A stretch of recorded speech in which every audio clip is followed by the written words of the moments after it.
Hello दोस्तों, स्वागत है आपका अपना चैनल उपेंद्र मैथ में। आज हमारा एक नया टॉपिक है रक्त परिसंचरण तंत्र। दोस्तों, हम इन सबको कंप्लीट डिटेल में देखने वाले हैं। सभी को फिगर के साथ देखेंगे ताकि आपको आसानी से याद हो जाए और ज़्यादा दिन तक याद भी रहे। दोस्तों, हमने इस टॉपिक को कंप्लीट एनसीईआरटी बेस्ड में बनाया है ताकि इससे आपका ज़्यादा से ज़्यादा प्रश्न एग्जाम में फंसे। दोस्तों, यदि आप किसी भी एग्जाम की तैयारी कर रहे हैं तो आपके लिए बहुत ही महत्वपूर्ण होगा, चाहे आपका एसएससी हो, बैंक हो, रेलवे हो या यूपी पुलिस हो, सभी के लिए महत्वपूर्ण होगा। दोस्तों, हम लास्ट में क्वेश्चन आंसर सेट भी लगाएंगे ताकि यह टॉपिक आपको आसानी से याद हो जाए। आइए चलते हैं, देखते हैं किस प्रकार से हमारा रक्त परिसंचरण तंत्र कार्य करता है। जीवों के शरीर में विभिन्न पोषक पदार्थों, गैसों, हार्मोन्स एवं उत्सर्जित पदार्थों के परिवहन के लिए एक अंग समूह पाया जाता है जिसे हम परिसंचरण तंत्र कहते हैं। परिसंचरण तंत्र का अर्थ होता है एक तत्व को एक स्थान से दूसरे स्थान तक परिवहन करना। शरीर में रक्त का एक स्थान से दूसरे स्थान तक पहुंचना रक्त परिसंचरण कहलाता है। रक्त परिसंचरण तंत्र की खोज 1628 ईस्वी में विलियम हार्वे ने की थी। दोस्तों, इसको याद रखिएगा क्योंकि प्रश्न एग्जाम में यहाँ से बनता है कि रक्त परिसंचरण की खोज किसने की थी। याद रखिएगा विलियम हार्वे ने, क्योंकि यह बार बार एग्जाम में पूछा जाता है। आशा करता हूँ कि आपको रक्त परिसंचरण तंत्र समझ में आ गया होगा। यदि आपको समझ में आ रहा है तो वीडियो को ज़्यादा से ज़्यादा अपने दोस्तों तक शेयर करें और इसे सब्सक्राइब जरूर करें। रक्त परिसंचरण तंत्र दो प्रकार से होता है। पहला है खुला परिसंचरण तंत्र जिसे हम ओपन सर्कुलेटरी सिस्टम कहते हैं। दूसरा है बंद परिसंचरण तंत्र जिसे हम क्लोज सर्कुलेटरी सिस्टम कहते हैं। अब हम खुला परिसंचरण तंत्र को देख लेते हैं जिसे हम ओपन सर्कुलेटरी सिस्टम कहते हैं। ऐसा परिसंचरण तंत्र जहां बिना रक्त वाहिनियां के रक्त का परिवहन होता है खुला परिसंचरण तंत्र कहलाता है। यह नलिका विहीन होता है। इस तंत्र में रक्त सीधे ही शरीर के अंगों यानी ऊतकों के संपर्क में रहता है। आशा करता हूं कि आपको खुला परिसंचरण तंत्र समझ में आ गया होगा। यानी कि याद रखिएगा कि बिना रक्त वाहिनियों के जो परिसंचरण होता है उसे हम ओपन सर्कुलेटरी सिस्टम कहते हैं। अब हम ओपन सर्कुलेटरी सिस्टम के कुछ उदाहरण देख लेते हैं कि यह किन किन प्राणियों में होता है, क्योंकि एग्जाम में प्रश्न यहाँ से बनता है। तो देख लेते हैं। पहला है कॉकरोच, टिड्डा, झींगा, केकड़ा, मकड़ी और बिच्छू, यानी कि आर्थ्रोपोडा संघ के जो जीव हैं उनमें खुला परिसंचरण तंत्र पाया जाता है। उसके बाद आपका है घोंघा जो कि मोलस्का संघ से आता है। दोस्तों, इन सबको हम अभी जो आर्थ्रोपोडा संघ है, मोलस्का संघ है, इनको अलग वीडियो में कंप्लीट करेंगे। यहाँ पे हम सिर्फ रक्त परिसंचरण तंत्र के बारे में अध्ययन कर रहे हैं। अब हम बंद परिसंचरण तंत्र के बारे में जानेंगे जिसे हम क्लोज्ड सर्कुलेटरी सिस्टम कहते हैं। ऐसा परिसंचरण तंत्र जिसमें रक्त का परिवहन रक्त वाहिनियों के द्वारा होता है बंद परिसंचरण तंत्र कहलाता है। यह आपका मनुष्य में, जानवर में, पक्षी में, इन सब में बंद परिसंचरण तंत्र होता है। अब हम इसे वीडियो के माध्यम से समझेंगे किस प्रकार से रक्त वाहिनियाँ हमारे सिर से लेकर पैर तक फैली होती है, जो कि हमारे शरीर की प्रत्येक कोशिका तक ब्लड को पहुंचाने का कार्य करती है। हमने पिछले वीडियो में पढ़ा कि किस प्रकार से हमारी कोशिका को एनर्जी के लिए ऑक्सीजन की आवश्यकता होती है और यह ऑक्सीजन हमारी कोशिकाओं तक ब्लड के माध्यम से पहुंचता है और यह कार्य पहुंचाने का कार्य हमारी रक्त परिसंचरण तंत्र यानी कि रक्त वाहिनियाँ करती हैं। रक्त परिसंचरण तंत्र के 3 भाग होते हैं, जिसमें से पहला है आपका ब्लड जिसे हम रक्त कहते हैं। रक्त एक तरल पदार्थ है जो कि आपके शरीर के विभिन्न भागों तक फैला रहता है और इससे ही आपके शरीर के विभिन्न कोशिकाओं तक ऑक्सीजन पहुंचता है। अगला भाग है आपका रक्त वाहिनियाँ जिसे हम ब्लड वेसल्स कहते हैं। इसमें आपका धमनियाँ जिसे हम आर्टरीज कहते हैं, धमनियों में शुद्ध रक्त बहता है जिसे हम ऑक्सीजन युक्त ब्लड कहते हैं। उसके बाद है शिराएँ यानी कि वेंस, शिराओं में अशुद्ध रक्त बहता है जिसे हम कार्बन डाइऑक्साइड युक्त ब्लड कहते हैं। उसके बाद है केशिका। अगला भाग है हृदय। हृदय जो कि आपके शरीर में रक्त को पंप करने का काम करता है जिससे ब्लड पूरे शरीर में पहुंच सके। आशा करता हूं कि आपको वीडियो समझ में आया होगा। अब हम यहाँ केवल रक्त वाहिनियों के बारे में अध्ययन करेंगे। ब्लड और हृदय का अध्ययन अगले वीडियो में करेंगे। अब हम रक्त वाहिनियाँ यानी कि ब्लड वेसल्स के बारे में अध्ययन करेंगे। शरीर में उपस्थित वे नलिकाएँ जिनमें रक्त का बहाव होता है उन्हें रक्त वाहिनियाँ यानी कि ब्लड वेसल्स कहते हैं। रक्त वाहिनियों के द्वारा रक्त शरीर की कोशिकाओं तक पहुँचता है। रक्त वाहिनियों का अध्ययन एंजियोलॉजी कहलाता है। इसको याद रखिएगा, एग्जाम में प्रश्न पूछे जाते हैं। रक्त वाहिनियाँ 3 प्रकार की होती हैं। पहला है धमनियाँ जिसे हम आर्टरीज कहते हैं, उसके बाद शिराएँ जिसे हम वेंस कहते हैं, उसके बाद केशिकाएँ जिसे हम कैपिलरीज कहते हैं। अब हम इसे वीडियो के माध्यम से समझेंगे कि कौन इसमें धमनी है और कौन शिरा है। आप जो लाल रंग की वेसल देख रहे हैं वह आपकी धमनी है, क्योंकि इसमें ऑक्सीजन युक्त ब्लड बहता है जिसे हम शुद्ध ब्लड कहते हैं। और जो आप नीले रंग की वेसल्स देख रहे हैं वह आपकी वेंस हैं यानी कि शिराएँ हैं, जिसमें कार्बन डाइऑक्साइड युक्त ब्लड यानी कि अशुद्ध रक्त बहता है।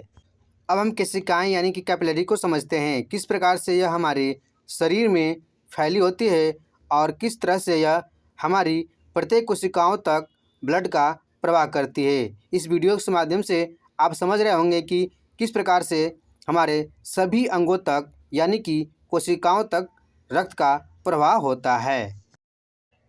अब हम धमनियाँ यानी कि आर्टरीज को समझते हैं। ऐसी रक्त वाहिनियाँ जो ऑक्सीजन युक्त शुद्ध रक्त को हृदय से विभिन्न अंगों तक लेकर जाती है धमनी कहलाती है। इसका रंग लाल होता है। इनमें रक्त दाब उच्च यानी कि हाई ब्लड प्रेशर होता है, इसलिए यह शरीर के आंतरिक भागों में मिलती है।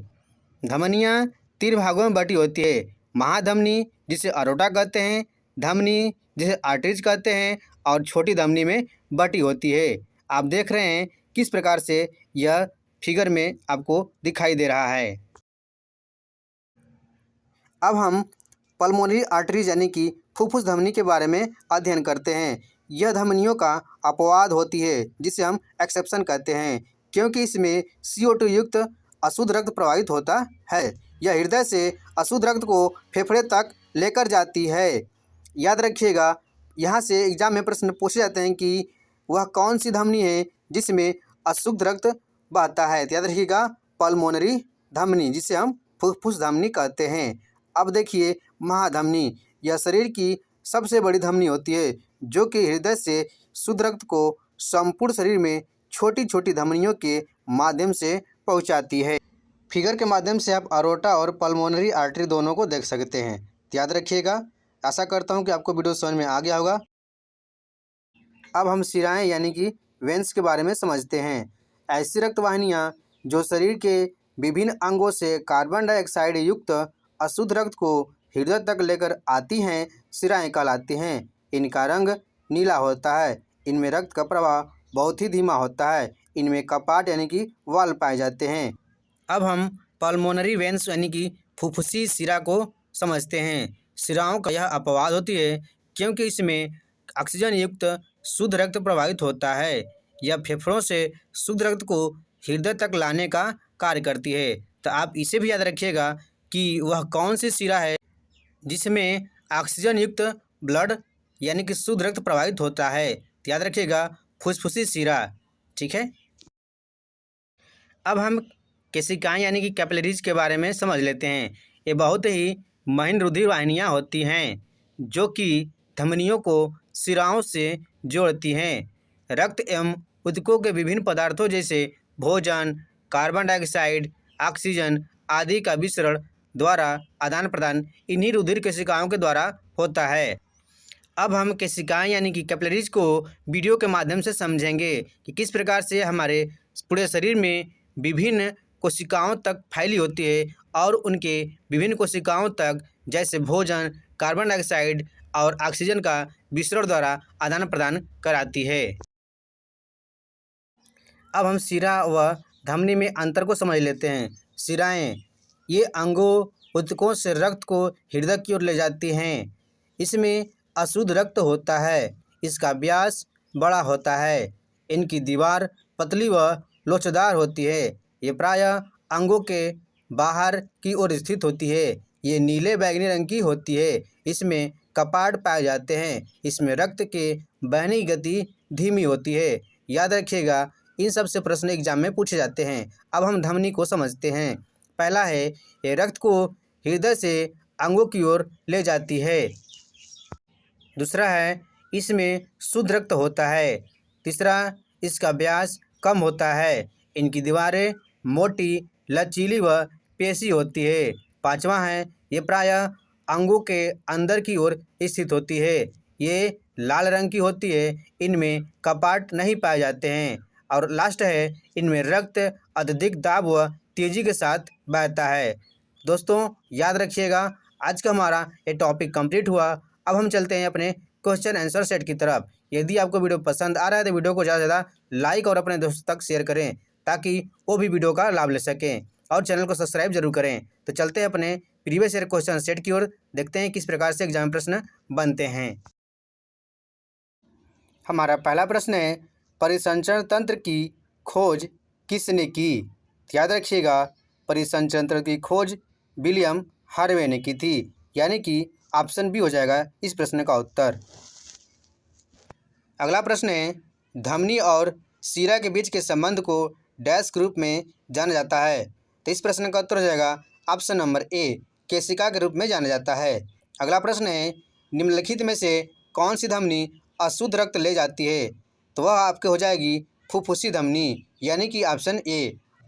अगला प्रश्न है, निम्नलिखित में से चयन कीजिए किसमें एक खुला परिसंचरण तंत्र है? खरगोश, कॉकरोच, शेर और हेल। इस प्रश्न का तो जाएगा आपका ऑप्शन बी, यानी कि कॉकरोच में खुला परिसंचरण तंत्र होता है। अगला प्रश्न है, एक बंद परिसंचरण तंत्र में रक्त डैश के भीतर पूरी तरह से सीमित होता है। इस प्रश्न का उत्तर हो जाएगा आपका ऑप्शन नंबर सी, यानी कि रक्त वाहिकाएं के अंदर सीमित होता है।